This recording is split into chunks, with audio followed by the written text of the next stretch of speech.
Fakultas Seni Pertunjukan Institut Seni Indonesia ISI Denpasar menyelenggarakan lokakarya tari pendidikan di Gedung Natia Mandala. Melalui lokakarya ini diharapkan mahasiswa dan dosen memahami kurikulum 13 karena hal ini berkaitan dengan pembelajaran tingkat SMP dan SMA yang menjadi ajang lapangan pekerjaan bagi lulusan Prodi Pendidikan Sentra Tasik.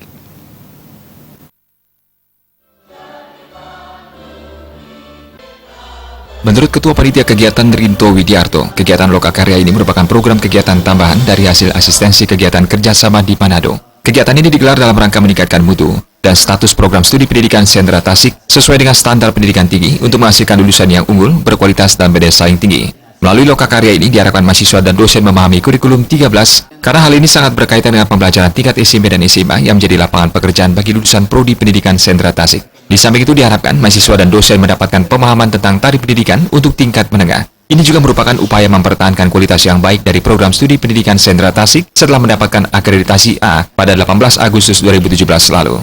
Diharapkan bisa memberikan pemahaman dan pengertian terhadap bagaimana kurikulum 2013 yang diterapkan di SMP dan SMA itu bisa kita pahami bersama.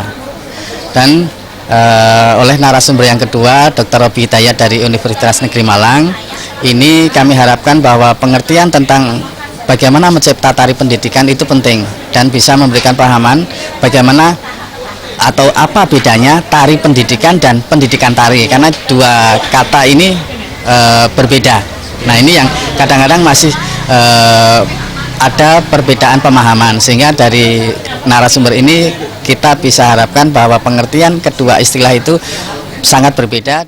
Sementara Dekan Fakultas Seni Pertunjukan Wayan Suharta menjelaskan, Fakultas Seni Pertunjukan memiliki 5 prodi diantaranya, Prodi Tari, Kerawitan, Pedalangan, Sentra Tasik, dan Musik. Ini merupakan kegiatan keempat dari masing-masing prodi. Kegiatan ini diharapkan dapat memperkaya materi pembelajaran di Sentra Tasik, terutama kepada mahasiswa dan dosen. Dengan demikian, dosen dan mahasiswa mendapatkan tambahan pengetahuan, wawasan, dan pengalaman. Kegiatan ini menjadi contoh dalam mengembangkan penciptaan tari pendidikan bagi anak-anak tingkat SMP. Dua buah karya tari pendidikan ini tentunya berkaitan erat dengan rencana pelaksanaan pembelajaran RPP mata pelajaran seni budaya untuk tingkat SMP berdasarkan kurikulum 13.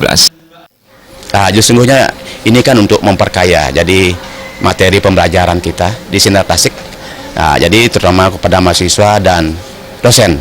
Jadi mereka mendapatkan tambahan pengetahuan, wawasan, pengalaman begitu. Jadi